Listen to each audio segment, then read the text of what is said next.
O amor é divino, sexo é animal. Amor é bossa nova, sexo é carnaval.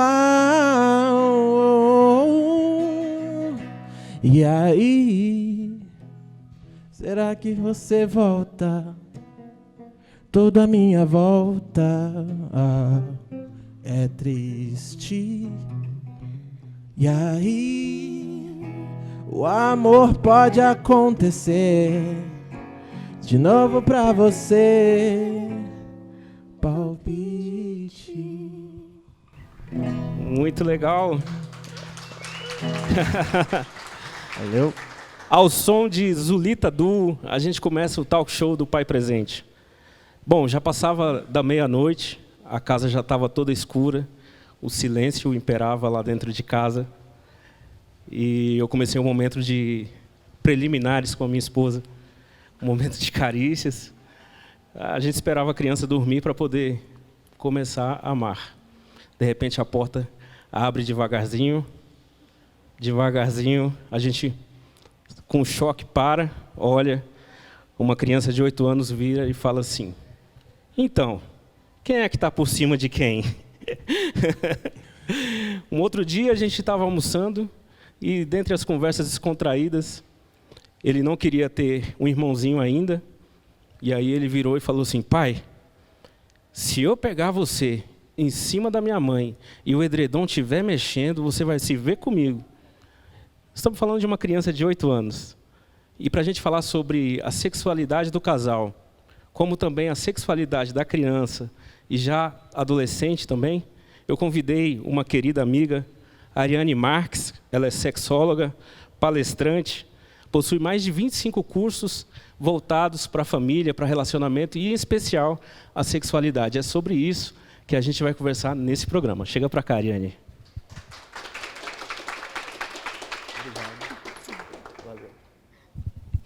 Pois é, esse é um caso, Ariane, esse é um caso do Isaac. Eu estava lá com a Camila naquele momento e, de repente, ele abriu a porta e já mandou assim, uma criança de 8 anos, né? Eu lembro que quando eu tinha 8 anos, eu queria saber de brincar, de chutar bola, não estava nem com essa malícia toda, né? Como as coisas mudam e como tudo isso se torna, para nós, pai, um desafio, dá medo, ansiedade, a insegurança, ela é inevitável, né? A realidade é que a paternidade traz tudo isso, sim. E para compartilhar sobre isso, primeiro eu quero agradecer esse momento, essa oportunidade. O Esdras é uma pessoa, ele, a esposa, que eu admiro muito, um trabalho incrível, um trabalho pioneiro, né, aqui no Brasil, e necessário, né? Quantas vezes eu, como mãe, eu tenho 6 filhos, eu sou avó, e quantas vezes eu me deparei com perguntas que eu disse: oi? Agorinha a mamãe responde, deixa eu refletir. E a vontade realmente era sair correndo, torcer para a criança esquecer e não repetir a pergunta, mas não é bem assim que acontece não, né? Exatamente. Eles sempre voltam com a pergunta e às vezes já tem a resposta ali na pontinha da língua. Bom, na verdade, eu que agradeço. O nosso objetivo é assim, porque existe ainda no Brasil, dentro das famílias, a dificuldade em discutir sexualidade, discutir sexo. E é tão bom quando a gente encontra alguém que estudou para isso e que ajuda a gente de alguma forma, ajuda a gente bastante a compreender esse tipo de coisa. Na verdade, nós precisamos de ajuda. Então, o fato de você estar aqui comigo hoje, com a gente, compartilhando o seu conhecimento, né, compartilhando a sua experiência de vida, que eu acho que isso que faz o negócio fluir. Quando a gente encontra a nossa missão, quando a gente encontra a nossa vocação, acho que as coisas andam com muito mais naturalidade. Então, eu queria entender, se você puder compartilhar conosco aqui, um pouco da sua história. Por que você foi parar e estudar bastante sobre sexualidade? Amo. Na realidade, eu iniciei as minhas curiosidades, né, pela sexualidade quando eu me casei. Eu passei por uma fase bem sensível, bem dolorida no meu casamento, uma quase separação, e foi estudando para salvar o meu casamento momento que eu descobri que era uma dor social. Mas a minha história com a sexualidade começa quando eu tinha entre 7 e 8 anos, através de um abuso sexual. E é engraçado como o nosso cérebro, nosso sistema neural, ele cria um bloqueio. O abuso, ele não foi uma coisa que me acompanhou. Eu sofri uma dor muito intensa, me lembro de várias cenas, mas era como se por uma grande parte da minha vida, aquelas cenas tivessem sido apagadas ou tivessem guardadas numa gaveta. Até que, com o nascimento da minha filha, eu comecei a ir ao psicólogo para tratar minhas emoções, cuidar das minhas emoções, e lá, com o tratamento, ela começou a abrir as gavetinhas. E abrindo as gavetinhas, eu comecei a ter lapsos, visões, a lembrar, e ali começou a se abrir várias caixas. Deixa eu te fazer uma pergunta. O fato de você ter sofrido um abuso com 7, 8 anos, né? 7 anos. De 7 para 8, foi um ano. Como foram os seus relacionamentos amorosos até você ter sua primeira filha? Na realidade, assim, tudo foi muito desregrado por conta de uma ausência de estrutura familiar, né? A minha sexualidade começa entre 7 e 8 anos de idade, com todas essas cenas de abuso, toque, né? Era engraçado como muitas vezes eu lavava o meu genital e a sujeira não estava no genital, né? Estava na alma. Algumas vezes eu tentei compartilhar com a minha mãe o que estava acontecendo na minha linguagem de criança, porque é uma coisa que é importante que os pais entendam sobre abuso, né? A criança, ela não tem um ponto de vista sexual. A criança, se ela recebe um beijo na bochecha ou um beijo no pipi, no popô, né, no genital dela, para ela é carinho, porque beijo é carinho. Ela não tem ligação, conotação nenhuma com a sexualidade. Beijo é carinho, né?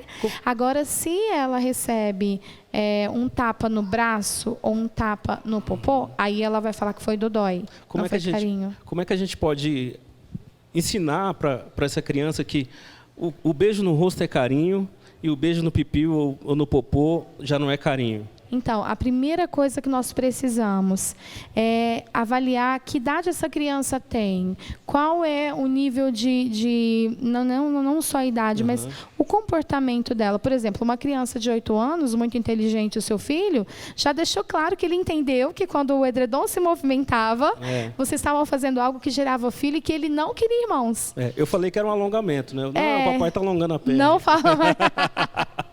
Que alongamento estranho, deitado. Mas na realidade, assim, é necessário a gente avaliar caso por caso. Tem pais que me perguntam qual a idade certa, a gente vai falar disso, qual a idade certa para falar de sexo com o filho, né? Vamos chegar nisso, mas o que precisamos entender para proteger nossas crianças? Até que idade, até que ponto você sabe que ele sabe? E até que ponto ele te trouxe uma dúvida relacionada? Existe uma coisa que eu costumo dizer que é uma antitetânica. Quando a gente toma uma antitetânica, quem já tomou vai entender, dói. Demais. Dói bastante. Você fica ali uma semana mexendo no braço e lembrando. Mas você fica imunizado. As nossas crianças precisam ser imunizadas. Entendi. Quando eu tinha entre 7 e 8 anos, eu não tinha pai e mãe que falava disso. Não existia isso. Bom, né? Tem tantos anos, não tinha nem como falar. E quando eu tentava contar para minha mãe que estava doendo e que alguma coisa tinha acontecido, uma brincadeira, ou ela não queria acreditar, ou ela realmente, enfim, ela estava num período emocional bem doloroso. O que nós, hoje, precisamos fazer é chamar essa criança. Hoje tem vários livrinhos, né? Tem que ver a raiz disso, né? Eu sempre indico que, assim como nós cuidamos do corpo, indo para a academia, bebendo água, alimentação, do espírito, buscando um ser maior, Deus, enfim... Nós temos que cuidar da alma, das emoções com um psicólogo que seja especialista ou em criança ou em pré-adolescente, porque cada um tem a sua área de atuação. Então é necessário vacinar. Essa injeção é chamar o filho e falar, deixa a mamãe conversar, o papai conversar. Então essa emoção, essa vacina, né, essa imunização, é chegar e falar, olha, quando eu pego aqui no seu braço, o que você sente? Uai, nada. Quando eu pego na orelha, nada. Mas e se eu colocar a mão lá embaixo? O que você vai sentir? Porque a criança tem que ter uma noção que aquela é uma zona que ela vai ter um sentimento diferente. E que ela pode tocar. Ela pode, é o descobrir dela, é o momento dela. O que não pode é outra pessoa tocar. E quando eu olho nos olhos dessa criança, estabeleço confiança e falo, olha, um dos exemplos, né? A partir de agora, eu quero te deixar claro, te explicar algo bem claro. Quando alguém tentar pegar aqui, mesmo que for sem querer, bater no seu bumbum brincando, não deixe. Os os abusadores, né, os psicopatas, enfim, pedófilos, alguns não são pedófilos, mas são abusadores. Eu tive uma aula recente com uma doutora, a doutora Mariana, uma médica especialista em necrópsia, enfim, ML. E ela afirmou algo muito forte, Esdras. Em 28 anos de profissão, pesquisando, estudando a mente do pedófilo, enfim, do homem, do indivíduo, né? Ela descobriu que todos eles, a grande massa deles, preparam o ambiente do abuso sexual à criança. Olha só. Então, ele abraça a criança na frente dos pais, para a criança pensar, ele me abraçou, ele deu um tapinha no meu bumbum, dizendo que o meu bumbum é redondinho na frente da mamãe e do papai. Amigo, né? Ele não entende a criança, mas a nível de inconsciente, a criança vai dizendo, é amigo, papai e mamãe não se importou, é meu amigo, tá tudo bem. E ali começa ele a estabelecer de forma agressiva, entre outros, o abuso sexual. Então, inicialmente é falar, e não uma vez. Assim como a gente não ensina uma criança uma vez que tem que escovar dente todas as noites, o pai vai levar 5, talvez 10 anos para convencer a criança que ela não pode dormir sem escovar dente. Você vai levar 5, 10, talvez mais anos para convencer o seu filho ou filha de que ele tem que se proteger sexualmente de um adulto. No seu caso, você deu sinais para sua mãe, ela não compreendeu porque ela estava passando por um problema emocional difícil, né? E como é que você se superou sozinha? Aí eu te perguntei assim, quando você começou a namorar, nos seus relacionamentos, essa parte do sexo, como é que foi?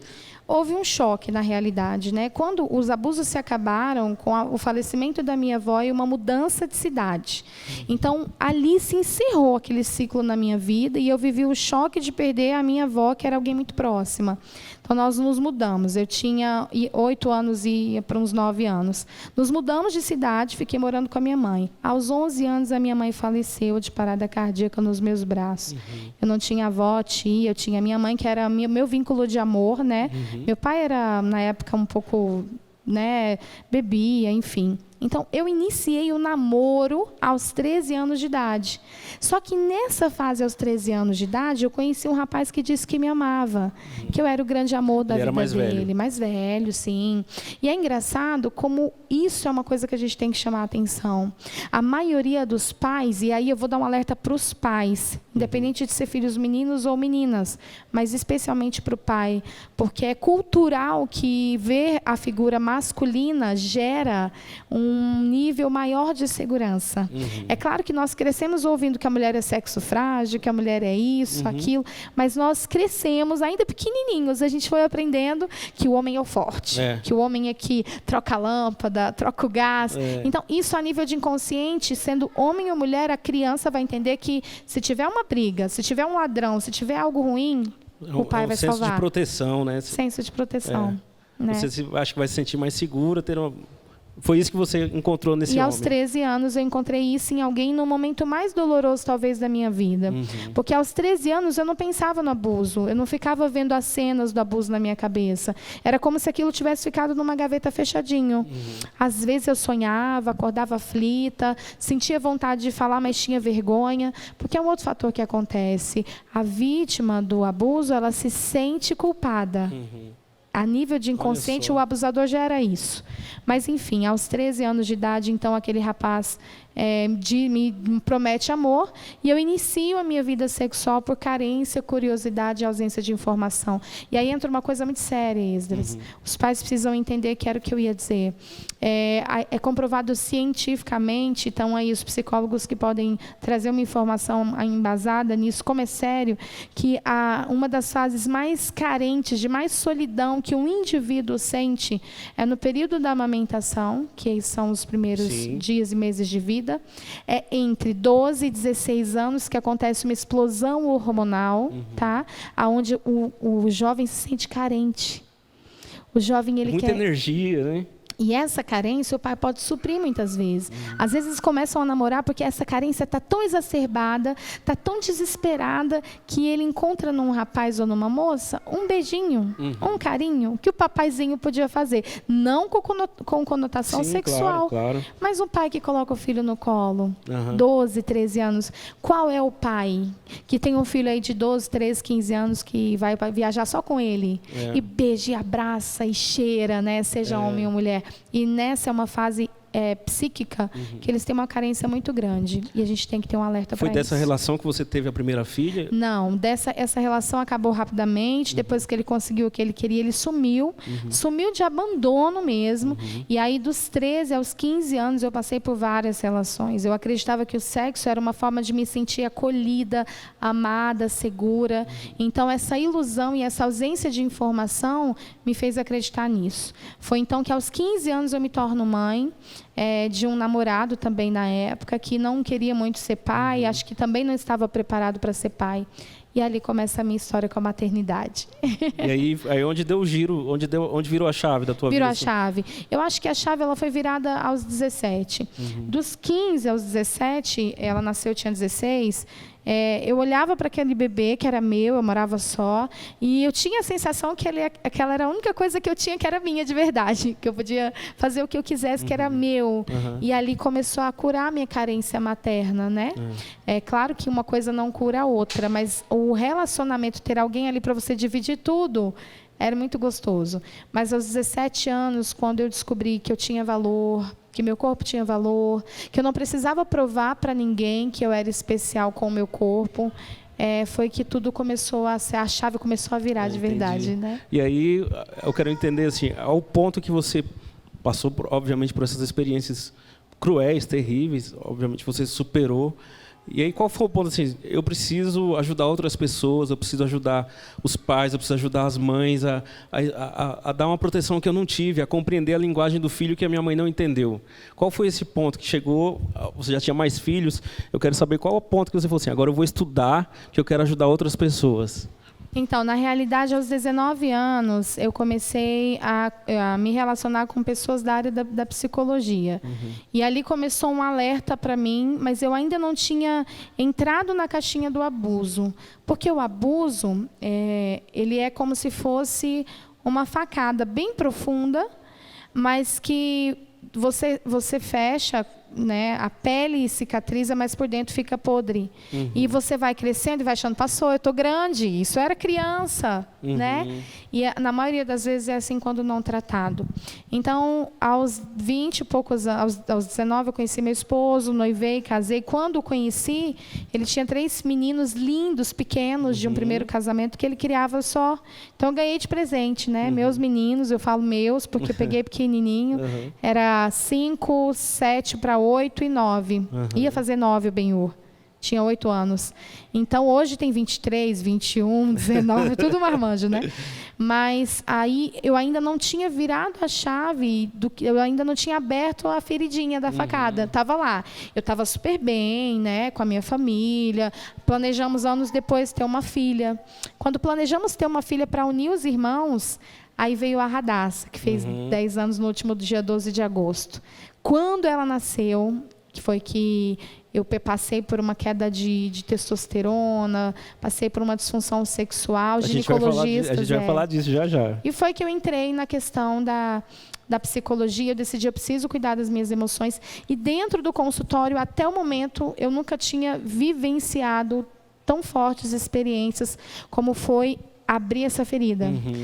E abrir e verdadeiramente cutucar ela, como se eu cutucasse uma ferida com um estileto mesmo, porque ela precisava sangrar, ali, tirar um pedaço para ser curada. Sim. Aí eu passei por vários choques, eu passei por momentos de pensar em me matar, eu via cenas, eu ia dormir, mãe já, de 5 filhos, né, na época, e eu ia dormir e às vezes eu acordava que eu tinha sonhado, que eu estava vivendo aquilo de novo e que eu era pequenininha, porque aquilo tudo foi mexido. Entendi. E foi tratando aquilo que eu descobri que eu precisava ajudar outras pessoas. Talvez alguém esteja assistindo a gente agora e tenha passado por essa experiência de ser abusado, entrou já num relacionamento, constituiu uma família e não entendeu que esse processo é importante de buscar ajuda, porque a partir do momento que busca ajuda, que realmente resgata tudo que passou, mas para poder se curar como você fez, a relação pode ser transformada hoje, né? Porque às vezes não vive a relação ainda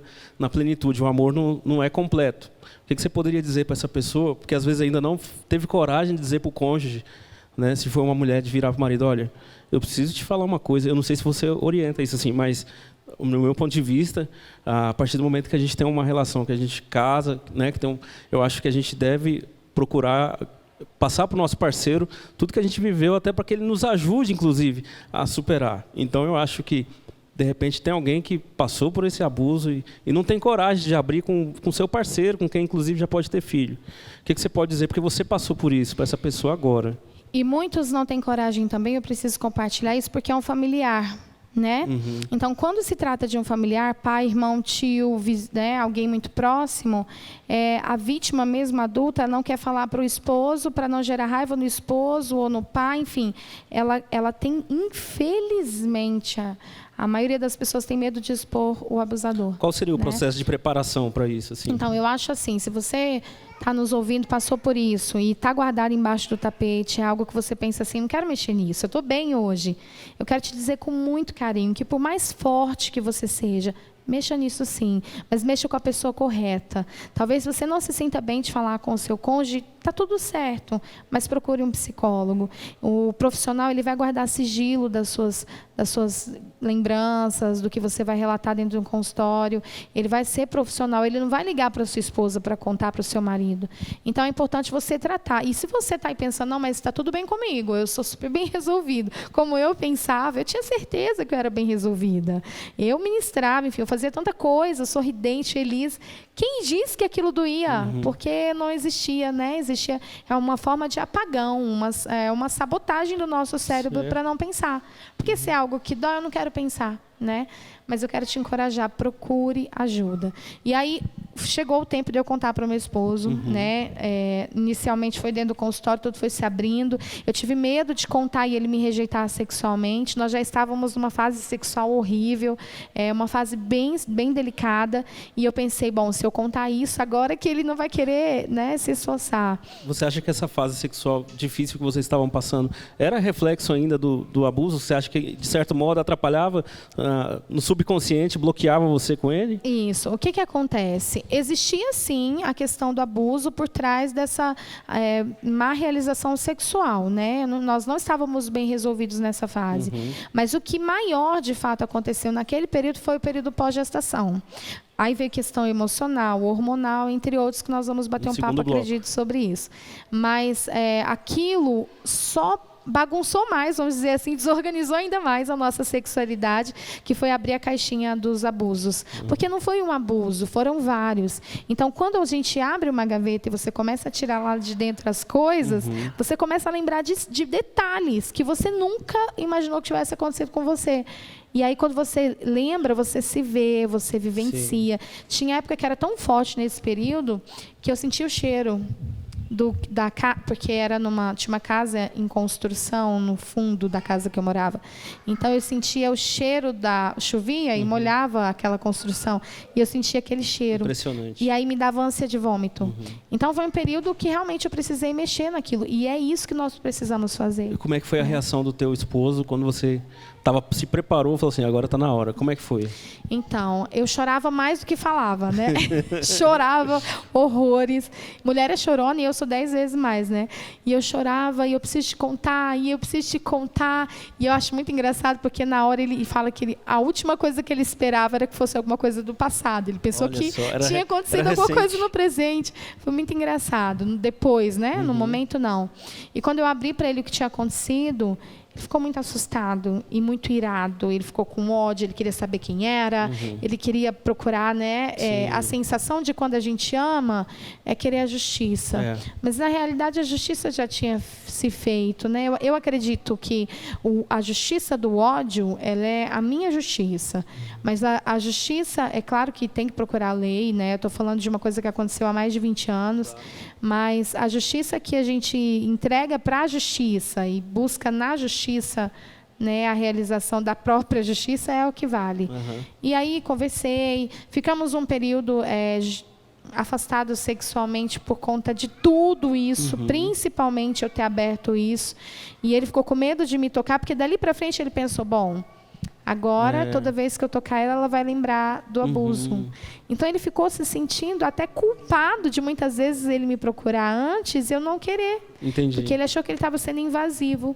E aí começamos um processo de nos adaptar à nova fase, com o bebezinho. Vocês buscaram apoio psicólogo? Sim, eu sempre busquei. Na realidade, eu parto do princípio que o indivíduo ele tem que se preocupar tanto com pagar a mensalidade da academia quanto pagar a mensalidade do psicólogo. Porque na realidade, se eu for se cortar esse dedo meu, eu tenho que ir aonde? No médico. Sim. Mas e se cortarem a minha alma? Eu vou aonde, né? E é uma coisa muito séria, porque às vezes a gente exercita o braço, mas o dia que você parar de ir para a academia, o braço vai perder, vai ficar flácido, vai perder o tônus muscular. E as emoções são assim. Eu acredito que o psicólogo ele é tão importante quanto a academia. Eu acho que a gente se esbarra ainda num problema cultural que a gente aprendeu, ouviu desde pequeno, que quem vai em psicólogo está doente, é doido. E a gente acha que está num novo tempo da gente desconstruir essa informação e entender que o papel do psicólogo, ele faz o que gerou em você, né? Um processo de cura, um processo de compreender tudo que passou e um processo do que passou, como seria para frente. Então, assim, quem está nos assistindo, entenda que psicólogo não cuida de doido, ele ajuda a entender a sua alma, ele ajuda você a se tornar uma nova pessoa, ele não te transforma, mas ele te ajuda a encontrar o eixo, vamos dizer assim. Né? O que é mais triste, e eu preciso dizer, é que a maioria das pessoas procuram um psicólogo, sim, a maioria procura, e vai 1, 2 vezes, porque elas querem algo rápido, elas querem imediato, tem que acontecer, eu tenho que ficar bem, né? E na realidade, para você ter uma noção do quanto isso é sério, eu tinha mais de 1 ano, eu não me lembro se era 1 ano e 3 meses, 1 ano e 6 meses, mas tinha mais de 1 ano que eu estava indo quando a gaveta do abuso sexual se abriu. Então, a psicologia, ela é um processo, não tem como você chegar lá e alguém falar, conta a sua vida, você conta e ela vai abrir tudo. Não existe isso. Né? É um caminhar. Por isso que eu falo a importância de não desistir. A maioria das pessoas pararam no meio do caminho e não deram andamento ao que poderia transformar as emoções dela e, em consequência, a criação dos filhos, o casamento, a família. Perfeito. A gente já está caminhando para esse final do primeiro bloco. Eu queria só, assim, rapidamente, a relação sexual de você, depois que abriu, passou esse tempo, evoluiu, entrou no novo patamar, vocês se encontraram, assim, entrou uma nova fase na relação sexual após isso? Sem dúvidas.